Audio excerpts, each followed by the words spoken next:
Hi everyone, my name is Yasir Yamin and I welcome you all in this session. In this particular session, we will be attempting some practice questions from the ACCA's Study Hub. From a very practical standpoint, I never suggest to students that currently whatever MCQs or MTQs or practice questions are available on ACCA Study Hub, they actually truly reflect what is really examined in your F7 exam. I don't feel that these are the real kind of questions that that exactly come into your exam, but these are very good practice questions. These are very conceptual questions, and these can enable you to clarify your concepts up to a certain extent. So what we'll be doing is, in today's brief session, we'll be attempting some practice questions from the study hub, which I have reproduced in front of you from IAS 16 and IAS 23.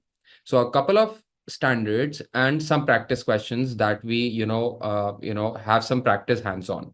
These are not all practice questions that were available on the study hub, but I have done some selection based on what I felt was very much relevant, and based on that selection, majority of the questions have been reproduced with regards to these accounting standards in front of you. So without any further ado, let's begin. So the first question that we see is about IAS 16. By the way, the first category of questions that we are doing solely pertain to IAS 16. So you should have IAS 16 property, plant and equipment in your mind. And remember, according to the scope of IAS 16, every tangible asset, which is used in any function of an organization, which has a useful life of more than one period, are within the scope of IAS 16. So have that context in mind. So in the first question, and these structured questions, this structure represents what actually comes into your exam. So normally in an examination question, you might find a question where you need to tick box true or false, based on reading a certain statement. So it says that identify by clicking in the relevant box in the table below. Obviously, when I'm solving, I won't be clicking, I would be rather marking it. So by clicking on the relevant box in the table below, whether each of the following statements regarding non-current assets is true or false. So the first statement in front of you is all non-current assets must be depreciated. Now, I need an answer from you guys. Is it necessary to depreciate all non-current assets? This is a very generic question. I mean, you should know. Is it true or false? All non-current assets should be depreciated. I need an answer, and I need it quick. True or false? T or F? This is a false answer. This is a false statement. Why? Because all non-current assets must not be depreciated. For example, you have an example of land. So normally freehold land is a tangible non-current asset, but it is not depreciated. In the case of intangible assets, because the question identified non-current assets, they did not specify tangible or intangible. So I can, take this leverage and also give you an example with regards to intangible assets. There are many intangible assets with indefinite useful life. And if you have an intangible asset with indefinite useful life, there is no depreciation or amortization. So this is one of the other examples as well. And that is why this statement is false. Let's read the other statement. And I want an answer. I want a prompt answer from you guys. It says that if goodwill is revalued, the revaluation surplus appears in the statement of changes in equity. So the question is, the revaluation surplus of an upward revaluation of goodwill is shown in the statement of changes in equity. Is it true or is it false? I need a quick answer, by the way. And if goodwill is revalued, the revaluation surplus is shown in the statement of changes in equity. Even the first part of the question is incorrect. The first part of the statement is incorrect. You see, they are saying that if goodwill is revalued, you see, obviously the revaluation surplus goes to become part of equity. This part is correct. But the point is that goodwill is never revalued. Goodwill is never revalued. Remember, now this is some part of IAS 38 kicking in. If you guys have studied IAS 38, you might remember that IAS 38 talks about purchased goodwill.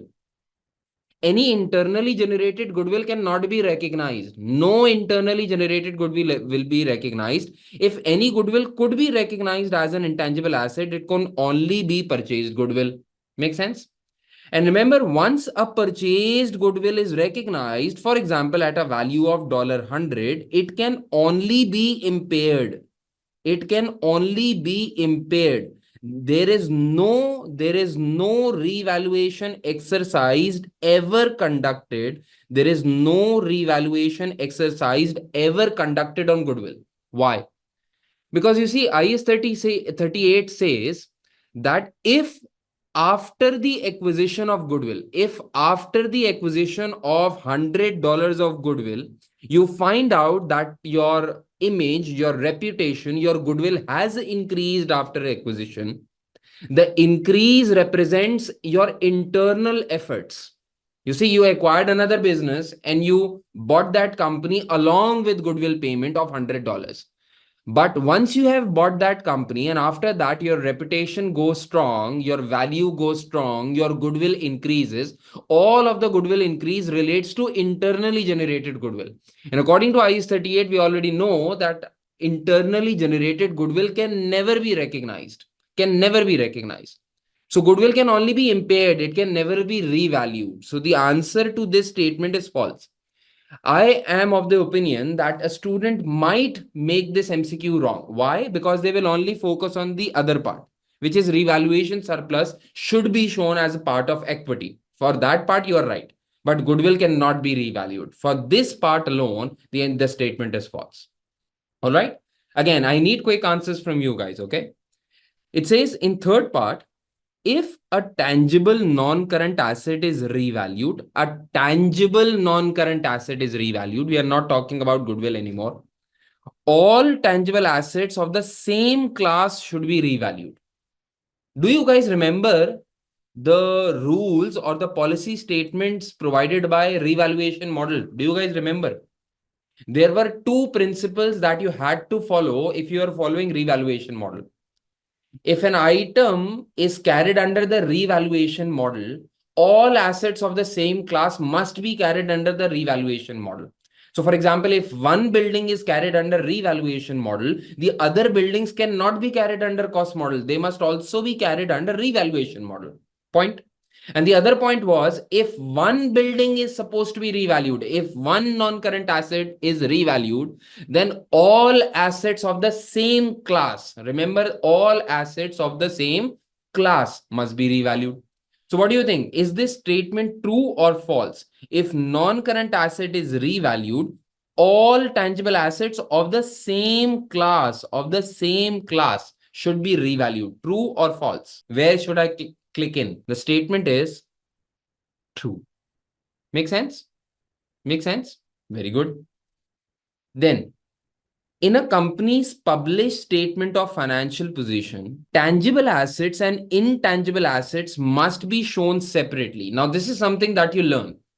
Although up till now, you might have not yet prepared a financial statement with me in particular because we are yet to study final accounts topic. Makes sense. But as a conceptual clarity, you need to know that whenever a balance sheet is prepared, tangible assets and intangible assets will always be shown separately, which should always be shown separately. Why? Because this is in accordance with conceptual framework. In accordance with conceptual framework. Remember, a conceptual framework had a fundamental qualitative characteristic of faithful representation. Yeah. And one of the requirements of faithful representation was, there were three requirements. It must be accurate, it must be complete, and it must be, it must be fairly presented, right? So faithful representation, it must be neutral, free from bias. So faithful representation provides that information should be shown with completeness. And what do you mean by completeness? Completeness means that it is mandatory for entities to ensure completeness of their disclosure of non-current assets. If there are certain tangible assets, it is the complete information that you provide to your investors, that you bifurcate tangible assets and intangible assets separately. And this is how your shareholders will know how much tangible assets you have and how much intangible assets you have. All right. So this statement again, guys, is a true statement. Make sense? So this is what we have learned. I don't think this point number one, MCQ number one was very difficult. Some part of it you might feel that, okay, sir, we haven't studied about statement of changes in equity or, financial statements yet, but still, it's not that much difficult. Make sense? Now, without any further ado, let's move on to the second question. And again, I want your feedback. I cannot do this alone. There is no point of doing this alone. I already know this. I need your support so we together can reach towards a conclusion quickly. This second question. Examiner says the following information relates to the disposal of two machines by Holwell. So Holwell is a company and they have disposed of two machines, machine number one and machine number two. For the two disposed of machines, you have been provided with their historical cost. Machine number one was bought for 120,000. Machine number two was historically bought at 100,000. Selling price, the price at which these machineries have been sold are 90,000 and 40,000. There was a profit on sale for machine number one, which is 30,000, and there was a loss on sale for machine number two of 20,000. Now, I want your feedback on this. Why can't I reconcile these numbers? There was a machinery in front of you of machine number one. It costed 120,000 and you sold it off, you scrapped it off for 90,000. So you bought this machinery for 120,000, you have disposed it off for 90,000, you have disposed it off for less amount as compared to the original cost. Why is there a profit on sale? Why is there a profit on sale? Can anybody tell me why is there a profit on sale? Sir, actually you are making a wrong comparison. You are making a wrong comparison. Whenever companies calculate gain or loss on disposal, they do not compare the historical cost with the today's selling price. They compare today's carrying value with the today's disposal proceed. So what happens is, let's say you have two machines, machine number one and machine number two. First of all, you will take the cost of the machine, subtract any accumulated depreciation, arrive at the net book value. Then you compare the net book value with the disposal proceed, and there you will have some profit or loss on disposal. Make sense? Is everybody on the same page? Please confirm. Is everybody on the same page? Understood? All right. So your examiner says, what was the total accumulated depreciation on both machines sold? They are basically asking you this line. I don't think this is a question, that truly reflects what is examined in F7 and FR paper, but still we have to solve it. So what data we have already been provided? We know that $120,000 was the cost of machine one. $100,000 is the cost of machine number two. We don't have the accumulated depreciation. That is something that we need to determine. So net book value we cannot determine yet, right? But we have the sales proceed, which is 90,000 for M1 and 40,000 for M2. For M1, we got a $30,000 profit on disposal. And for machine number two, we got a 20,000 loss on disposal. So can we somehow work out the accumulated depreciation through reverse working? I think we can. You see, machine number one was sold at a profit of 30,000. It was sold at a profit of 30,000. So when you sell a machinery, a particular piece of item with a profit of 30,000, that means you have achieved more selling price as compared to the carrying value of the asset, right? So how much should have been the carrying value of the asset so that there comes a profit of 30,000? The carrying amount must have been 60,000. There could be no other answer. I mean, you can reverse work it out. If the carrying value was 60,000 and the sales proceed was 90,000, then only there could have been a profit on disposal of 30,000. And what should be the case for machine number two? Machine number 2 was actually sold off with a loss of 20,000. It was sold off at a loss of 20,000. So whatever sales proceed you received, it was 20,000 less than the carrying value. So how do you reverse work it out? If you reverse work it out, the carrying value here should also be 60,000. Make sense? And now if you have got the net book value, can we reverse work out somehow? Can we reverse work out the accumulated depreciation? If the cost of machine 1 is 120 and the net book value is 60, what should be the remaining balance? It should be 60,000 here. If machine number 2, the cost is 100,000 and the net book value is 60,000, what should be the accumulated depreciation? It should be 40,000. And if we combine these both, what should be the total? The total should be 100,000. And what should be the answer? What should be the answer? Your answer should be B. Make sense? Make sense, everyone?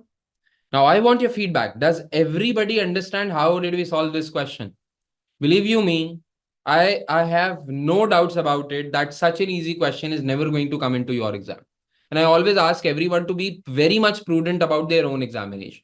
You see, your examination is supposed to be the toughest among all exams that have been tested up till now. It will be the toughest for you. So I don't think this type of an easy question is going to come in an exam, but still it clarifies our concepts how the all non-current asset structure works. Make sense? Now, if you are done with that, let's move on to a bit more trickier parts. And let's see how many people can solve this type of question now. So it says that Upton makes up its financial statements to 31st December each year. So by the way, your accounting year end is 31st December each year. Now, if your accounting year end is 31st December each year, then what should be your year start? Your year start should be 1st of January. Make sense? Now, examiner says that on 1st January 20x0, so this is the start of the year. So at the start of the year, it bought a machine with a useful life of 10 years for 200,000 and started to depreciate it at 15% per annum on the reducing balance basis. So first of all, you have had a machinery or an item with a cost of 200,000. It has a useful life of 10 years. Yeah. But you started depreciating it using reducing balance method at the rate of 15%. Make sense? Examiner says on 31st December 20x3, how many years after are we talking about? We are talking about 31st December x3. How many years later are we talking about? Everybody, I want an answer from everybody. You cannot be, so silent about this. So this started on 1st January x0 and we are standing on 31st December x3. How many years have passed? X0 is 1 year, X1 is 2nd year, X2 is 3rd year, and X3 is 4th year. So by the end of 4th year, we are talking about. This is 4 years after, right? Examiner says on 31st December x3, the accumulated depreciation was 95,600. They have already calculated depreciation of these 4 years. And the carrying amount therefore was 104,400. So carrying value at this date was 104,400. Now examiner says during 20x4, which is the other year, the company changed the basis of depreciation to straight line. So they have changed the method of their depreciation. For the initial 4 years, they thought that the machine should be depreciated on 15% reducing balance method because the company is going to achieve more benefits in the earlier years, and then the benefits of the machine would reduce 15% by each year, and that is why they opted for 15% rate of reducing balance depreciation.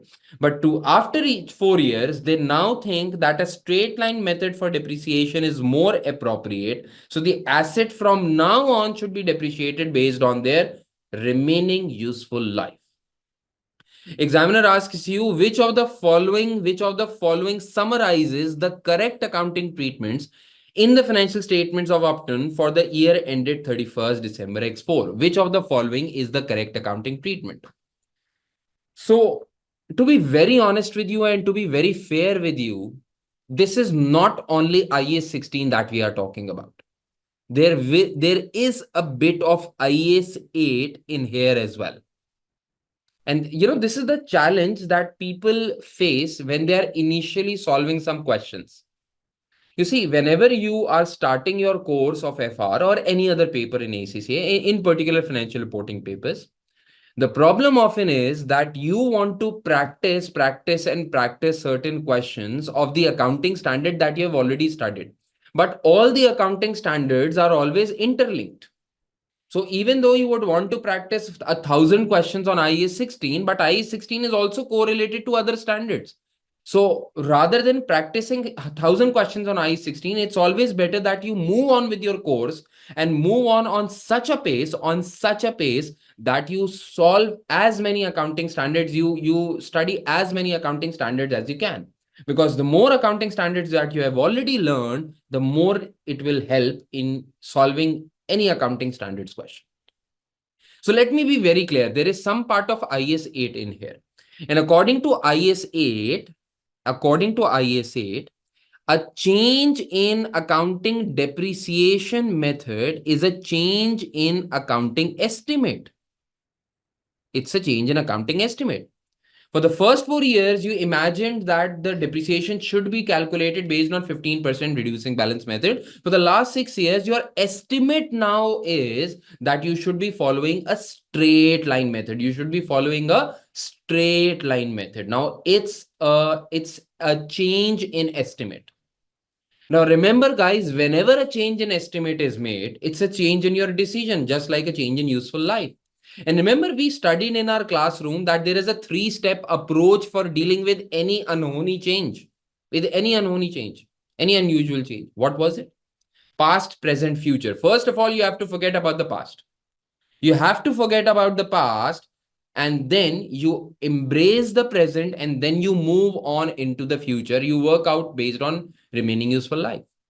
So the question is that the first point that you should be very clear with, even if you have only studied IAS 16, that, this part is correct. This part is absolutely correct. You guys have studied about PPF technique, right? You guys have studied about PPF technique, past, present, future technique. And according to my past, present, future technique, you are never going to look in past. You are never going to look in past. And that means there will be no prior adjustment. There will be no prior adjustment. You just embrace what has been happened in present, and then you move on into the future. So there will be no prior period. Prior means the earlier period adjustment, in past adjustment. So whatever option you select, the answer could either be A or B, because there will be no prior period adjustment. The other options are not relevant. A or B, any option. Now the question is, should the answer be A or should the answer be B? Remember our PPF technique? We forget the past, embrace the present, and work out the future. And that means we'll need to calculate remaining use. We would need to calculate revised depreciation. And revised depreciation, if you remember, would be calculated on revised net book value minus revised scrap value divided by remaining useful life. So the revised net book value we have is 104,400 minus revised scrap value of 0. The remaining useful life would be 6 years. How did I determine 6 years? Remember, 4 years had already passed. So the remaining useful life that you had and that you would be using according to straight line method would be 6 years. 104,400 divided by 6 years, I guess it's 17,500 as I read in the comments. And therefore, your answer should be B.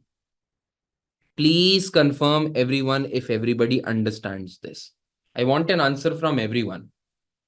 Not some people, I want an answer from everyone. Do you guys understand? Okay, Hifza says, sir, how do you determine that it is accounting estimate? I determine based on my knowledge, right? And that is what a disclaimer I gave. You see, I understand that you haven't studied IAS 8 yet. I understand that you haven't studied IAS 8 yet. But still, I am telling you that there is an accounting standard IAS 8, which you are going to study later on. And there you will understand what is a change in accounting estimate. Now, and obviously, whenever you go in your exam, you would have studied IAS 8 like I have done, and therefore you will clearly recognize that this is a change in accounting estimate. Even for example, there is a student who is practicing a study up question and he or she feels that although I have not studied IAS 8, but I have studied IAS 16 and I should be able to solve this question, even then you can solve it. You know why? Because remember, when we were studying in our classroom, I told you, a change in three things always triggers PPF technique. A change in either of the three things will always trigger a PPF technique if there is a change in the value of the asset or the scrap value of the asset or the useful life of the asset. In this case, the change in depreciation pattern reflects that you will have to work on the remaining useful life. And therefore, there is a change in useful life on which you are depreciating your asset. And therefore, this was a PPF technique. And therefore, in any case, even if you only know IE 16, you would have come up to the same conclusion. Understood? So a very short answer, sir. How do you determine if IAS 8 is also applicable in this particular question? You get to know when you study IAS 8. Up till now, you have to believe me what I'm saying. All right. Sir, when will I be so much conversant as you are once you have studied IAS 8? That you will do before you go in your exam. Okay, very good question. And this is a question often asked by many people. Sir, I understand what is PPF technique, but the question is, how do you determine if a, there is a, if change in depreciation method is a change in accounting policy or a change in accounting estimate? Very good question.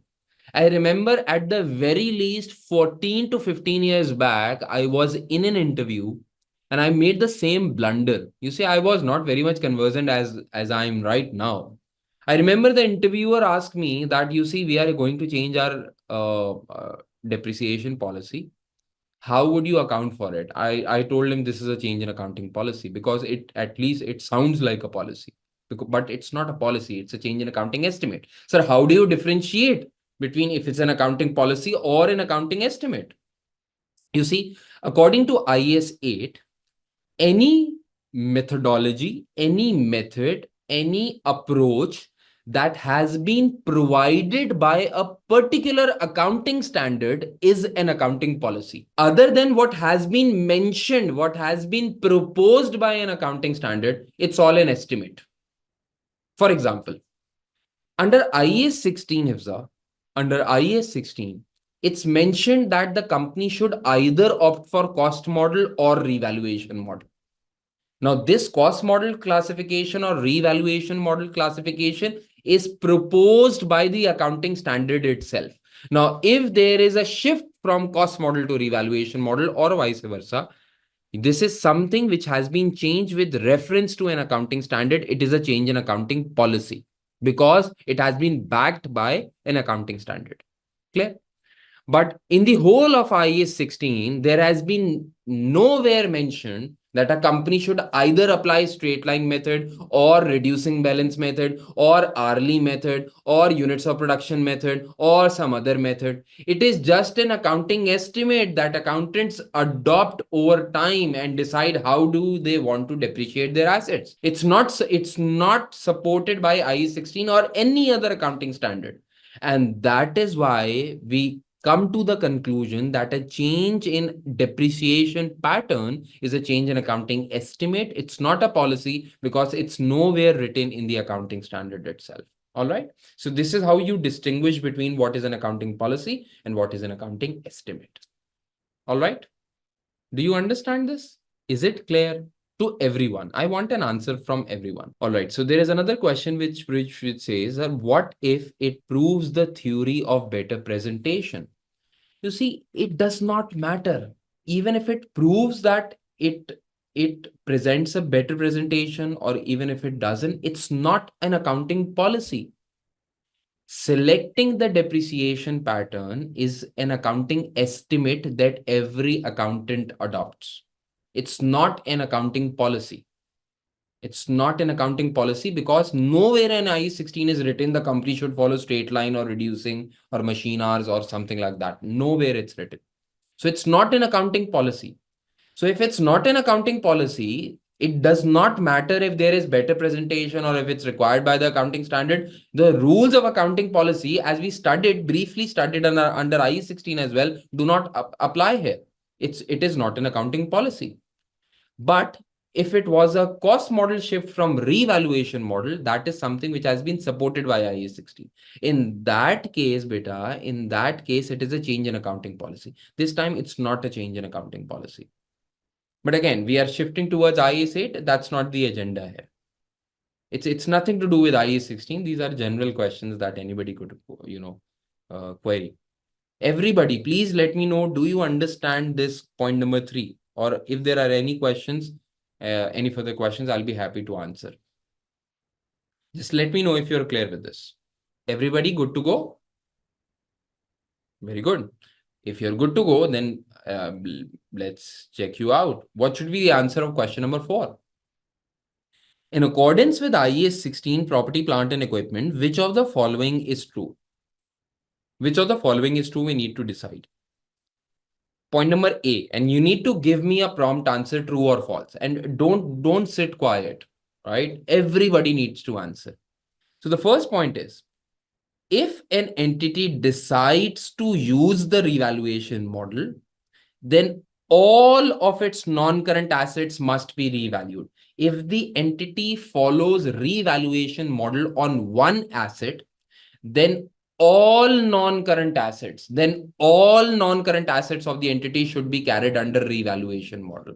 Is that so? Is this the requirement under IAS 16? If you apply revaluation model on one asset, then all assets must be carried under revaluation model. Is this true or false? Very good. False. This is a false statement because only all assets of the same class have to be under revaluation model then. Very good. Excellent.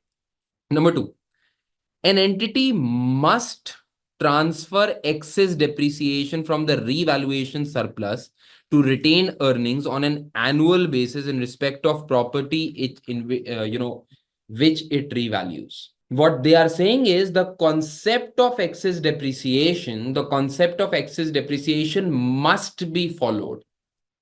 Is it something which must be followed or is it something which can be followed? Is it an option or is it something mandatory? Guys, let me know. Is it something mandatory or is it something which companies can follow? It's something which companies can follow. The only word here is must, which is wrong. An entity has the option to either transfer their revaluation reserve to retain earnings each year or do that at the end of the asset's life. They have two options. All right. So it's not must to follow excess depreciation every year. All right. So this cannot be the answer as well.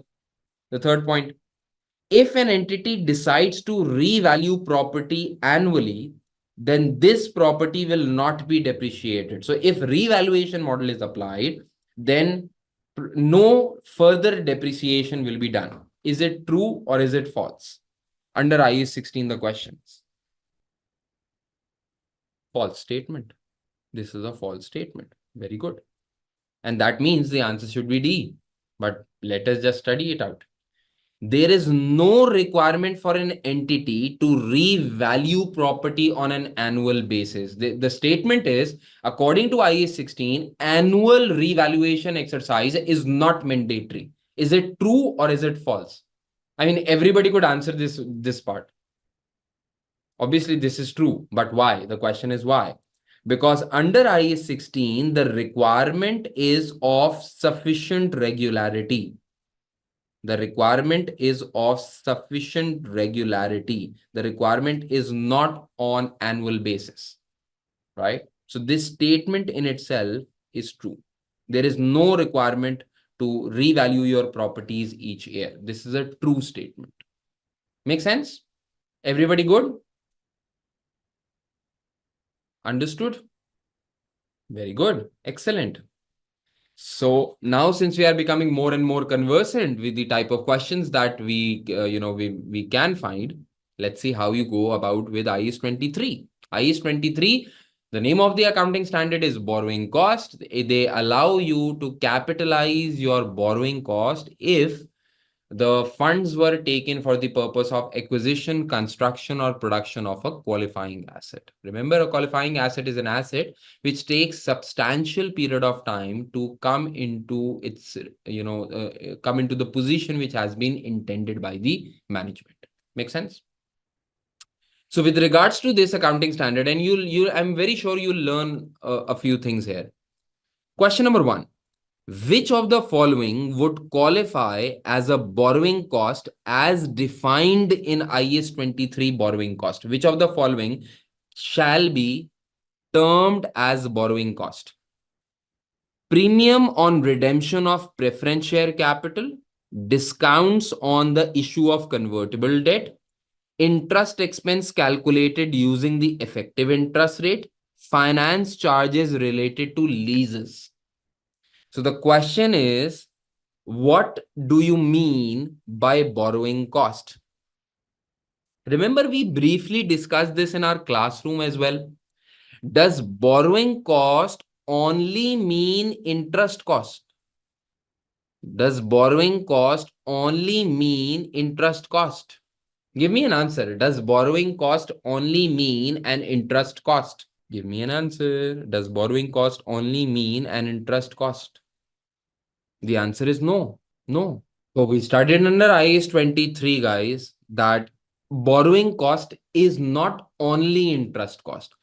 Any cost which has been incurred in order to generate finance is all borrowing cost.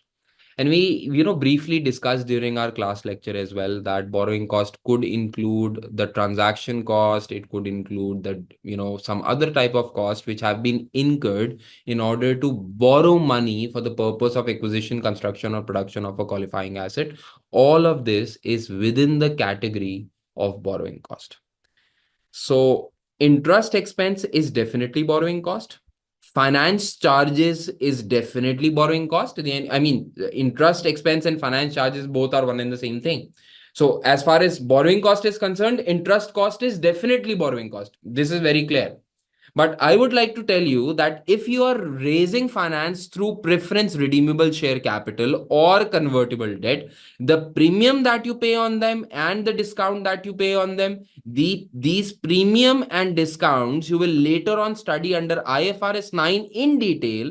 But I can tell you very briefly right now, this is a new learning for you and you need to believe me what I'm saying.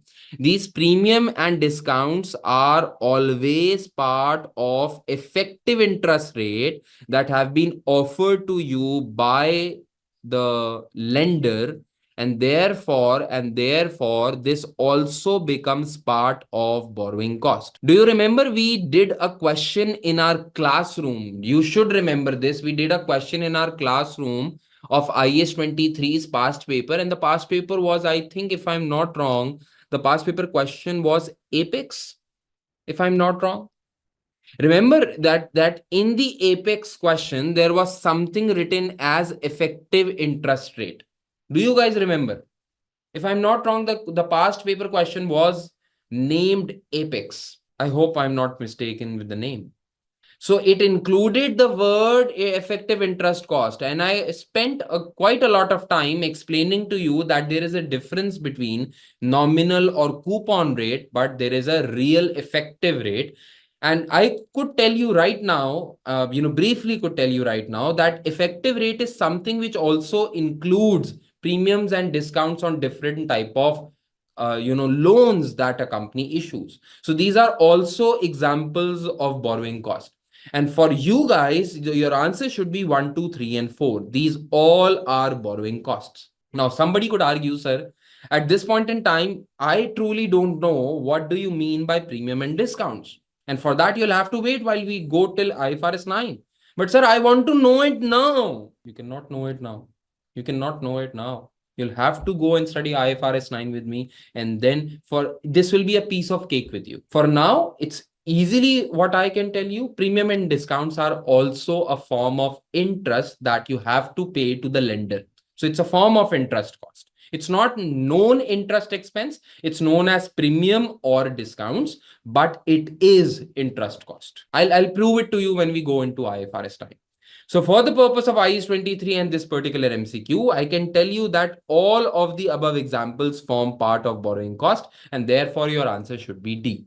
Make sense? So at least some part of the MCQ you could have done on your own as well. Yeah. But there is no answer in which 3 and 4 solely can be opted out. You see, there is no option for you to solely select 3 and 4. So either you could have gone for option B or you could have gone for option D. Make sense? And now I can tell you at this point in time, the option should have been D. Is everybody okay with this? I mean, nobody could have answered one A or C. Nobody could have answered that. Because in all cases, you can see that there are two words in common here. You know, one interest expense, this is definitely borrowing cost, and one finance cost, which is definitely borrowing cost. So the answer, whatever answer you conclude must have included 3 and 4. So your answer could have been B or D, and the correct answer is D. You'll later on go and study what premium and discounts are when you study IFRS 9. Is everybody okay with this? You are fine with this level of justification for the time being? Yeah. And that is why I always say I routinely receive messages from all of my students. Sir, I have done IAS 16. I've done your practice questions. I want to do examination kit and I want to do 2000 questions on IAS 16. And I tell them it does not make any sense. It does not make any sense because it's practically impossible to do 2000 questions on IAS 16 or IAS 23 because one accounting standard is always linked to another accounting standard. So, you know, the as you move ahead in your accountancy career, the the actual way of passing out the paper is that you cover everything, you cover everything in breadth. So you need to spread out your knowledge of various accounting standards. If you study IAS 16 in totality and try to solve 2000 questions, most likely you will do 1950 wrong because you are not aware of the implications of other accounting standards. So you need to study in totality. And that is why I always say, please do not start examination kit like you used to do in your previous papers of knowledge level. You need to at least complete 6 7 accounting standards, and then you can jump onto examination kit. This is exactly why I do recommend doing examination kits after at least 7 8 accounting standards are done. Okay. All right, so another question here: which qualitative characteristic is applied by IAS 23 borrowing cost to the capitalization of borrowing cost? One more thing came into my mind. Often many students say, sir, that study hub questions are very much difficult. And that is why we feel that we should be doing study hub questions rather than examination kit questions. I can assure you, study hub questions are not difficult at all. It's just that they provide you with a question, like, a question of IAS 23 here, in which there is some part of it, some part of the course has been examined in this question, but you have not studied it yet. So you find it difficult and you feel that if we can do this, we can pass the paper as well. But it does not make sense. This is not a difficult question. It's a very baby level question. It's a very baby level question. It's just that you haven't studied that particular accounting standard yet. And that is why you're feeling it difficult. And you feel that this is something, that should be very much appreciated. It does not make any sense. Once you've studied IFRS 9, you will come back to this question and you will say, was I serious when I was finding out this question difficult? You'll laugh at your own self. I can tell you that for sure. This is very easy. Again, so question number 2 is, which qualitative characteristic is applied by IAS 23 borrowing cost to the capitalization of borrowing cost? Which qualitative characteristic is applicable to IAS 23? Understandability, materiality, timeliness, or consistency? Uh, I would like to solve this question in another method. Can everybody tell me which option from these four cannot be the answer? Which option from these four cannot be the answer? It's a fairly straightforward question. Which cannot be your answer? Cannot. Do you guys remember what were the qualitative characteristics? There were two fundamental qualitative characteristics, guys, and there were four enhancing qualitative characteristics. Fundamental are fundamental, enhancing are voluntary. So the first fundamental qualitative characteristic was relevant, and the other was faithful representation. Make sense? There were four enhancing qualitative characteristics. From one was consistency, comparability, verifiability, and timeliness. These were all the qualitative characteristics as mentioned in the conceptual framework. Now, I have leaked out the answer in front of you. Can you tell me what option out of these four cannot be the answer? They are asking which qualitative characteristic is applicable on IAS 23. Now, one of these four parts is definitely not the answer. By the way, it was not consistency.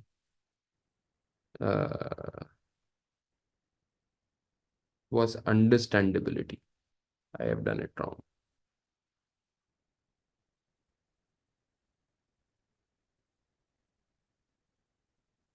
So definitely materiality cannot be the answer. Materiality is not one of the qualitative characteristics. Now let me, directly make a jump towards the conclusion. Why does IAS, which qualitative characteristic is applied by IAS 23? Which qualitative characteristic is applied by IAS 23? Is it timeliness? Is it timeliness? We capitalize borrowing cost. We capitalize borrowing cost so that we can apply timeliness. The answer is no. You see, timeliness is applicable if you're recording a provision, you're recording revenue, you're recording something else. So timeliness is more related to P&L. You would want to recognize an expense on the right time, following accruals concept. That is timeliness. So timeliness is definitely not the answer. You're not charging anything to the P&L. In IAS 23, you capitalize your borrowing cost. It's not about understandability as well. It's not about understandability as well, because IAS 23 has nothing to do with understandability. But rather, what I would say is, Hifza, for many of the people, for any normal F3 or financial accounting student, if you go and tell them that according to IAS 23, your interest expense can be capitalized, they will be unhappy with you. They won't understand this, because according to them, whenever there is an interest cost, you debit your P&L and you credit your cash. So it's an interest expense always. It's an interest expense always. So can understandability be an option? The answer is no. The correct option is consistency. Now, IAS 23 wants to promote consistency, and that is why they offer you to capitalize your borrowing cost till the time the asset is available in the condition which is intended by the management. Because you see, once, for example, you are constructing a building. For example, you are constructing a building for your own use. And the construction of the building will take, let's say, 10 months. Just imagine, the economic benefits out of this building will only come to you when the building is complete and available for use for the directors of the company. Make sense? So the economic benefits will come after 10 months. And the borrowing cost that you are incurring now, if you charge it to P&L now, would it be consistent? Incomes coming in another period and in cost being charged in another period. In one period, the P&L will go down due to high interest cost, but in another period, the economic benefits will flow up. Now, is this consistent accounting? No. So what IAS 23 requires you to do is that till the time this qualifying asset has been constructed, you capitalize your borrowing cost. And later on, after 10 months, when the asset is eventually available for use, so that it starts providing economic benefits, then you can charge it off into P&L as an expense. So that will be the time you are utilizing the asset to generate economic benefits, and you are also putting out your expenses in your P&L. This is a consistent approach to doing accounting. That is what IAS 23 actually proposes. All right. So this was a theoretical aspect that we learned through this MCQ. Make sense? And now let's move on to the third MCQ. Now, the third and the very last MCQ that we are going to discuss now, this you should be doing on your own. I'll give you a couple of minutes and I'll ask you to do this on your own. Let's see who answers me first. So it says that QI is incurring expenditure on project 275, which meets the definition of qualifying asset. So there is a qualifying asset that you are developing. In accordance with IAS 23 borrowing cost, the company has the following debt components. The company has the following debt components. There are 4 types of debts. There are 4 types of loans in their basket. One is 6% $100,000 debt, which is used specifically to finance project 274. Then there is some preference share capital, which is in the basket of debt. Then there is some short-term loan. Then there is some convertible debt. Examiner is asking you what capitalization rate should you use to apply towards the project of 275 up to 1 decimal place. So what your examiner is basically asking you, the examiner is asking you to calculate the capitalization rate. Can anybody tell me that in this case, is this a case of specific borrowing or general borrowing? I'm asking you a very simple and easy question. Is this the case of specific borrowing or general borrowing? Is this the case of specific borrowing or general borrowing? So at least I have one vote for general borrowing. But how can you say if this is general borrowing? It's written, 6%, $100,000 debt used specifically to finance project 274. Isn't this supposed to be a specific borrowing case? Isn't this supposed to be a specific borrowing case? My dear, you are right. This is not. We are doing project 275. This is towards project 274. The examiner tried to confuse you. Actually, this particular type of borrowing is not relevant to our question. It's not relevant to our question. And once you remove this type of borrowing, you are only left with 3 types of finances available. And nowhere it's written that any of the borrowing was done specifically for 275. It's not written anywhere. Since it's not specifically mentioned that either of these 3 loans, either of these 3 debts were specifically taken to finance project 275, then it means that project 275 would have been financed out of all these 3. So it's the case of general borrowing. It's definitely the case of general borrowing. And in the case of general borrowing, where you have multiple borrowings, you need to calculate a weighted average rate. How do you do that? Weighted average rate. So we take the loan number 1, which is 500,000, and we multiply it by rate number 1, which is 7%. Then we take loan number 2, which is 80,000, and we multiply it by rate number 2, which is 10%. Then we take loan number 3, which is 200,000, and we multiply it by rate number 3, which is 4%. And then we divide it by the loans individually. 500,000 plus 80,000 plus 200,000. Can you guys give me a particular rate? I solved it already. 500,000 into 7% plus 80,000 into 10% plus 200,000 into 4%. So the answer should be, I guess 500 into 7% should be 35,000 if I'm not wrong. 80,000 into 10% should be 8,000. 2,000 into 4%. 200,000 into 4% should be, I don't know, 800 or something. Can anybody tell me what's the answer? Or I do that. It's 16,000. Yep. And in your denominator, 500 plus 80 plus 200 plus 200, this is 780. So 35 plus 8 is 43. 43 plus 16 would come up to, I don't know, 59,000. I don't know. Just correct me out if I'm wrong with the math written here. And if you do that, I'm just checking it out on my own as well. Is this 59,000 or something? Let me just clarify this. 35 plus 8 plus 16. This is 59 for sure. And this is 780,000. Yeah.